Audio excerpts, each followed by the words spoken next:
Gold trusted gold buyers. మీరు తాకట్టు పెట్టిన బంగారాన్ని విడిపించి ఈ రోజు ఉన్న మార్కెట్ ధరకు కొనబడును. అయితే ఇప్పుడు చిన్న పాయింట్ ఇందాకలా నువ్వు చెప్తున్న దాంట్లో నాకు హరికథ నీకంత ప్రభావితం చేసి నిన్ను అంత ఇష్టపడే ఆ హరికథ నువ్వు ఇన్ని రాసావు, నాటకాలు రాసావు, కవితలు రాసావు, ఇన్ని రాసావు, ఆటకథ రాసావు, ఒక హరికథ ఎందుకు రాయలేదు బాబాయ్ నువ్వు? అంటే ఒకటి హరికథ రాయడానికి రెండో ఏంటంటే వాడికి నేను అది వేయగలిగిన కెపాసిటీ మనం వేయలేము. సంగీత సాహిత్య సమలంకృతి అంటే హరికథ, ఎందుకంటే వాడు డ్యాన్స్ చేయాలి. ఒకటి కాదు, వాడు సమస్త కళారూపాల సమాహారం, వాడు డ్యాన్స్ రావాలి, చిడతలు కొట్టాలి, కరెక్ట్గా టైంకి ఎక్స్ప్రెషన్స్ ఇవ్వాలి, ఈ సంగీతంతో బ్యాలెన్స్ అవ్వాలి. ఇన్ని ఎవరికి అవుతుంది? అదే అంటున్నా. అంచేత అది అసాధ్యం. పైగా నేను రాశాను, ఎవరు వేస్తారు? నేనే వేయాలి. మనకు అన్ని విజయాలు రావే. హరికథ నువ్వు నటించకపోయినా బట్ నీకున్న ఆ స్వారస్యం అంటారే, నేను అదే నాకు అర్థమైంది. హరికథ రాయడానికి నాటకం ఎందుకు రాస్తాం? ఎవడన్నా వేయాలి. పాట ఎందుకు రాస్తాం? పాట ఎప్పుడు పూర్తవుతుంది? ఎవడన్నా పాడినట్టు. అంతే కదా, రాసి ఉపయోగం ఉంది. అట్లాగా దేన్ని. అయితే నేను హరికథ రాయలేదు, కానీ దాని మీద ఇష్టంతో శృంగార గంగావతరం ఒక గేయ కావ్యం రాశా. అంటే ఆ పట్టు అదే అదే గంగ కరుణాంతరంగ దివి నుండి దిగి వచ్చెను పాపము కడు గంగ రంగని పాదాల కింద పుట్టిన ఆ గంగ లింగని తల మీది కెట్లు పారే విచిత్రంగా.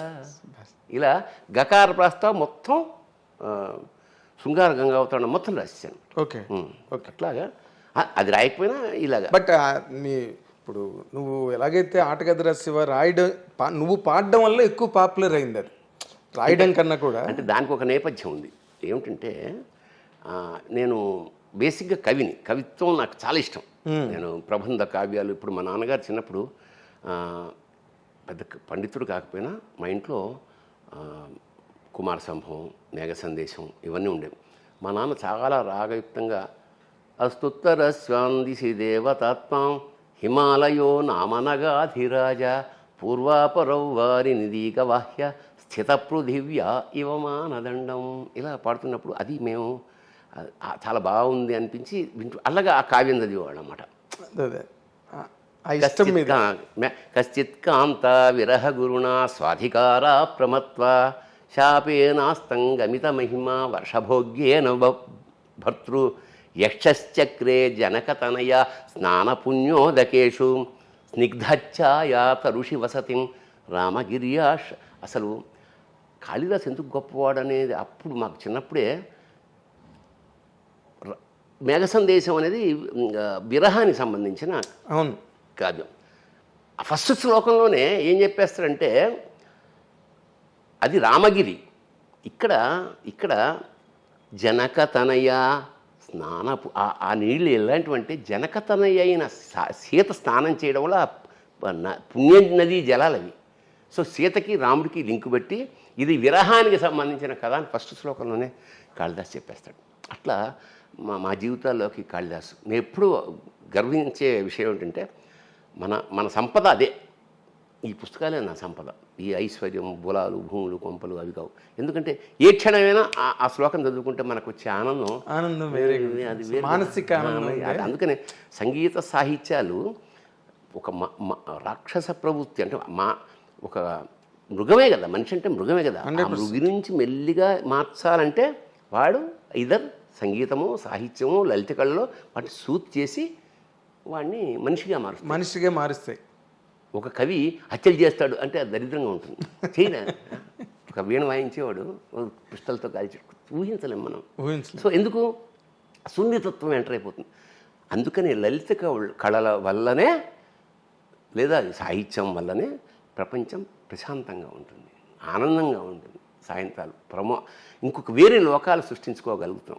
That is the very purpose of music, literature and music.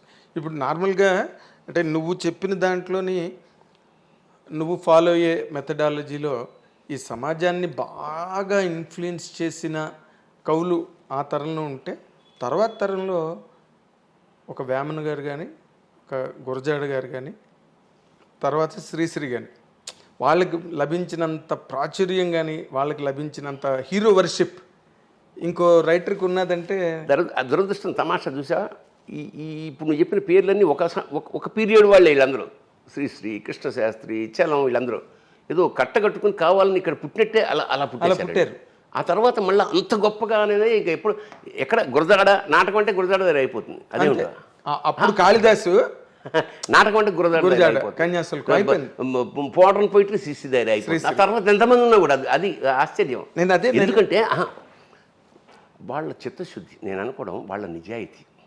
ఇప్పుడు త్యాగరాజు స్వామి కానీ అన్నమయ్య కానీ ఆ కీర్తనలు రాశారంటే వాడికి ఎవరితోటి సంబంధం లేదు, రాముడితోటి తప్ప త్యాగరాజుకి ఎవరితోటి సంబంధం లేదు. నిధి ఒక కీర్తన అంటే అసలు జగదానందకారక అనే పదాల పోహళింపు ఉందే.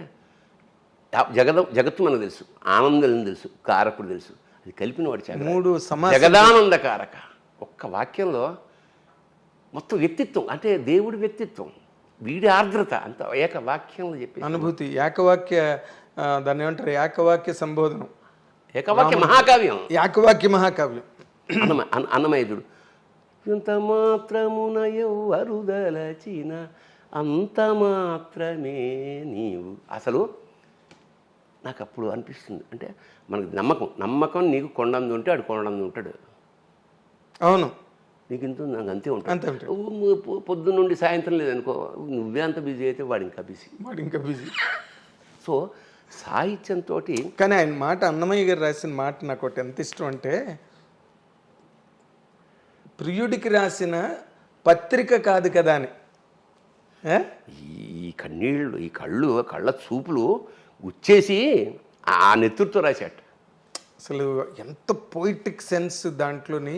ఊరికే భక్తి అది నీకు మామూలు, నీకు ఊరికే కమలాకు చచూచు గంగు అది అసలు సుప్రభాతం ఎంత పొయిటిక్గా ఉంటుంది. అంటే డెప్త్ మనం సర్ఫేషియల్గా, దురదృష్టవశాత్తు ఈ జనరేషన్ సర్ఫేస్ పైన ఉంటే చాలు, పై మెరుగు వ్యవహారం. అందువల్ల కానీ చిన్నప్పుడు మేము చాలా, ఇప్పుడు అమరకోశం చదువుకున్నాం, మేము అమరకోశం కావ్యాలు చదువుకున్నాం. ఒక్కొక్క వాక్యం చదువుతుంటే ఆగిపోయేవాళ్ళం. అవునా, ఏమిటి ఈ కల్పన, ఏమిటి ఈ ఎంత గొప్ప ఈ సాహిత్యం. సో అదంతా మాకు బ్యాంకులో వేసుకున్నాము అని, అందుకనే కావాల్సినప్పుడు తీసుకుని వాడుకోగలుగుతున్నాం. అవును చాసో గారు, నువ్వు చెప్పిన మాట, నీ ఏజీ, నీ ప్రయాణం, నీ ప్రారంభం అవన్నీ చూస్తే చాసో గారు వాయులేను అన్న కదా, అందులో సెంటెన్స్ రాశాడు, సంగీతం సాహిత్యం కనుక పిల్లలకి నేర్పగలిగితే అది వాళ్ళ యావజ్జీవ ఆనంద హేతు అవుతుందని. దీన్ని సెంటెన్స్ మర్చిపోను నేను. దీన్ని విజువల్గా చెప్తా. నేను చిన్నప్పటి నుంచి మాది రైల్వే క్వార్టర్స్ కాబట్టి ఎదురుగుండా మలయాళీసు, గుజరాతీసు, తమిళియన్సు, ముస్లిం, క్రిస్టియన్, ఒక మినీ ఇండియా అది. ఎదురుగుండా మలయాళీస్ ఫ్రెండ్స్ ఉండేవాళ్ళు. ఎక్కువ మలయాళ సినిమాలు, సినిమా చండా, చెమ్మీన్ అలాంటి సినిమాలు నాకు చాలా చిన్నప్పుడు 10వ క్లాస్లో ఉన్నప్పుడే అవి చూసేసా. అందువల్ల ఆ ప్రయాణం చూడు తమాషాగా. కమర్షియల్ సినిమాలు చేస్తున్నా కూడా నా మనసంతా ఆర్ట్ ఫిల్మ్స్ పట్లే ఉంటుంది. అదే మిథునం వైపు ప్రయాణం చేసావు నువ్వు. దిస్ ఈజ్ అది బ్యూటీ అనమాట. పొయిట్రీని ఆనందించే స్థితి, ఆ కళాత్మకత, అది జీవితంలోకి ఎంటర్ అవ్వడం వల్ల నేను ఎన్నో ఆ మినీ ఇండియాలోంచి నేను ప్రయాణం చేసి వచ్చిన నాకు సాహిత్య పట్ల విపరీతమైన ఇప్పుడు ఎందరో మహానుభావులు, ఎంత గ్రేట్ లిటరేచర్ ఉంది దానిలో, ఎంత గ్రేట్ లిటరేచర్. దానికో రీజన్ ఏమిటంటే, ఇప్పుడు ఇట్లాగా ఎందరో మహానుభావులు రాయడానికి కారణం ఏమిటంటే, నాకు సంగీతం పట్ల ఇష్టం అంటే మనకెవరికి రాదు. మా ఇంట్లో ఎక్కడ సంగీతం లేదు, సాహిత్యం అయితే ఉంది కానీ సంగీతం లేదు. సరిగ్గా నా ఇంటర్మీడియట్ ఆ ప్రాంతాల్లో గరిమెళ్ళ నరసింహారావు గారు, ఎస్ జానకి గారు బావగారు, వాళ్ళ అక్క సీతాఫలమండిలో ఉండేది. ఆయన అన్నమాచార్య కళాపీఠం ఏదో పెట్టాడు. ఆయన పెడితే అందులో అన్ని కోర్సులు, మృదంగం, వయలిను. నాకు మృదంగం నేర్చుకోవాలి ఎందుకు అనిపించింది, తూర్పు పొడమర అనే సినిమాలో కమల్ హాసన్ మృదంగం వాయిస్తాడు, ఆ చేయి కట్టింది టంగటంగన, అది ఎంతో చాలా అద్భుతంగా అనిపించింది నాకు. నేర్చుకుంటే మృదంగం నేర్చుకోవాలని నేను గరిమెళ్ళ నరసింహారావు గారి దగ్గరికి వెళ్ళి 10 రూపాయలు ఎంత అప్పుడు అంతే, పెద్దయినా చాలా పెద్ద అమౌంట్ అక్కడ. సరే వెళ్ళి ఫండ్, ఇది నేను 70s సంగతి చెప్తున్నా. సరే రా కూర్చోండి, అయిపోయింది, కొట్టాం. మళ్ళీగా టక్క ఒక రోజు 2 రోజులు 15 రోజులు నెల ఇంటికి వచ్చి తలుపుల మీద ద్వారబంధాల మీద కొట్టేస్తున్నాడు. మీరు అద్దెకొంపరా బాబు అనేది మా అమ్మ. అంతా సజావుగా సాగుతుందన్న క్రమంలో మా గురువుగారు కూర్చోబెట్టి, నరసింహారావు గారు, ఒరే 2 ఏళ్ళు 4 ఇంతే లెక్క. ఇలాగ 2 3 6 మృదంగం లెక్కలు అవి ఇవి ఒకటే అన్నాడు. నా గుండెలో రాయబడింది. నాకు లెక్కలు రావు. ఇప్పుడు 3 3 ఆడినా అప్పుడు 12 12 ఎంత అంటాడేమో అని చెప్పి అది మానేశాను. సో మృదంగం అలా ముట్టుకుని మానేశాను. తర్వాత బ్రహ్మానందం గారని ఒక ఆయన ఉండేవాడు. మన బ్రహ్మానందం గారు వైలినిస్ట్, ఆయన దగ్గర కొన్నాళ్ళు వైలిన్ నేర్చుకున్నా. ఆ తీగల మీద ఆయన ఇలా వాయిస్తుంటే అంత మృదువుగా అంత సున్నితంగా ఉండే ఈ ధ్వని నేను వాయిస్తుంటే రంపంతో కోస్తే పొట్టు రాలుతున్నట్టు ఉండేది నిజంగా. ఇంకా మనకి సంగీతం రాదు అని నిర్ణయించుకున్నాక ఇక పెళ్ళయి పిల్లలు పుట్టిన తర్వాత వాళ్ళకి 5 ఏళ్ళు అప్పుడు ఇదే ఇంట్లో రమణమూర్తి అని ఒక ఆయన వచ్చాడు నా దగ్గరికి. సార్ నాకు సంగీతం వచ్చండి, నేను బేసిక్గా లాయర్ని, నాకు సినిమాలో ఏమైనా అవకాశం మ్యూజిక్ డైరెక్టర్గా. అది చూద్దాంలేండి, కానీ ముందు ఓ పని చేయండి సార్, నాకు సంగీతం అనుకున్నాను, నాకు రాలేదు, మా పిల్లలకి ఏమైనా నేర్పండి అన్న. నాకు నేర్పడం రాదు సార్, నాకు మీకు ఏమొస్తే అదే నేర్పండి అన్న. సరే పాపం ఒప్పుకున్నాడు ఆయన. పొద్దున్న 6 గంటలకు ఇక్కడే ఉండేవాడు, 6 గంటలకు వచ్చేవాడు. ఆయన వచ్చాక పిల్లల్ని లేపి మొహం కడిగి పాలు తాగేవాడు వచ్చేవాడు 7 అయ్యేది. ఎన్నాళ్ళు ఇట్లా ఆయన వచ్చా మీరు 7ంటికి రండి, పర్లేదు సార్ పొద్దున్నే వస్తా అట్లా. వాళ్ళు ఒకవేళ 7ంటికి వస్తే వీళ్ళు 7ంటికే లేచేవారు. అందుకని నేనేం చేశానంటే ఇంకా ఖాళీగా ఉండడం ఎందుకు నేను నేర్చుకోవడం మొదట. ఓకే, 6 to 7 వాళ్ళకి రాలేదు, కానీ నాకు సంగీతం వచ్చింది. ఇది నేను ఇక్కడ కూర్చుని 6 గంటలకు మొదలెడితే ఒకళ్ళు షూటింగ్ లేదనుకో, టిఫిన్ చేసి మళ్ళీ లంచ్ మధ్యమావతి రాగానే 7 గంటలు ప్రాక్టీస్ చేశాను. అబ్బా, మీ ఆటగది మధ్యమావతి దానికోసమే. ఇది కార్యకారణ సంబంధం ఏంటంటే ఈ రాగం వంట పట్టేసి అస్థిగతం అయిపోయింది అన్నమాట. అది వచ్చేసి ఒకరోజు సడన్గా ఈ మన శబరిమలై శఖరం కూలి తెలుగు వాళ్ళు పోయారని అనగానే నాకు ఆ రాగం నాలో వెంటాడుతుంది కదా. అవును, అది దేవుడి దగ్గర కూర్చుని ఆటగదరా శివ అలా మనసులో ఆటగద కేశవా అని వచ్చిన తర్వాత ఏమిటిది, క్రీడార్థం సృజసి ప్రపంచమఖిలం అన్నారు ఆదిశంకర్లు. ఏమిటయ్యా ఆట, ఇలా చంపేయడం ఏమిటి అని చాలా బెంగతో అలాగా ఆటగదరా శివ ఆటగద కేశవా ఆటగదరా శివ ఆటగద కేశవ ఆటగదరా నీకు అమ్మతోడు. అమ్మతోడు అంటే ఏమిటి ఇక్కడ, శివశక్త్యాయుక్తో యది భవతి భక్త ప్రభావితం. అమ్మ శివుడు లేకుండా అమ్మవారు లేకపోతే అదే అమ్మతోడు అంటే అమ్మతోడు కాదు, అమ్మతోడు. అమ్మతోడు ఆటగదరా శివ అదే అమ్మతోడు కూడా నీకు ఆటగద కేశవ ఆటగదరా శివ ఆటగద కేశవ ఆటగదరా నీకు అమ్మతోడు ఆటగదరా శివ ఆటగద గణపతిని తిరిగి బతికించేవు కళ్ళు మోయుట మొదటి ఆట నీకు. మళ్ళీ ఆటగద మాయకే మాంగళ్యమును గట్టి కామదహనము సయ్యాట నీకు. ఆట బ్రహ్మకు సృష్టి అంతమే నీ దృష్టి విష్ణుమాయలు కూడా ఆట నీకు.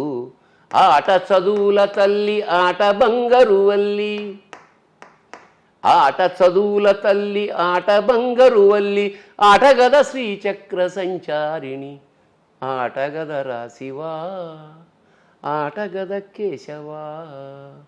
ఇది అదే రాగంలో ఒక 22 రోజులు జ్వరం అంటే ఎక్కడ వచ్చినా అదే అదే అదే అదే ఫేవరెట్. రాత్రి పొద్దున్న నైట్ రాత్రి పక్కన ఇది పుస్తకం పెట్టుకుని పెన్ పెట్టుకుని పడుకునేవాడు అనమాట. ఓ రాత్రి వెళ్ళొస్తే వేసేసి మావిడికి భయం వేసేసింది.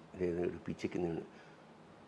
ఏమిటండి ఇలా పిచ్చెక్కినట్టు ఇలా అయిపోతున్నారు మీరు ఏదంటే, ఒకవేళ నిజంగా శివుడి పిచ్చి ఎక్కితే అంతకన్నా కావాల్సింది ఏమిటారు. మొత్తానికి అది 125 రాక రాసి దాన్ని 108కి ఎడిట్ చేసి అదే కదా 108 చేసి వేటూరి సుందరరామూర్తి గారు తీసుకెళ్ళి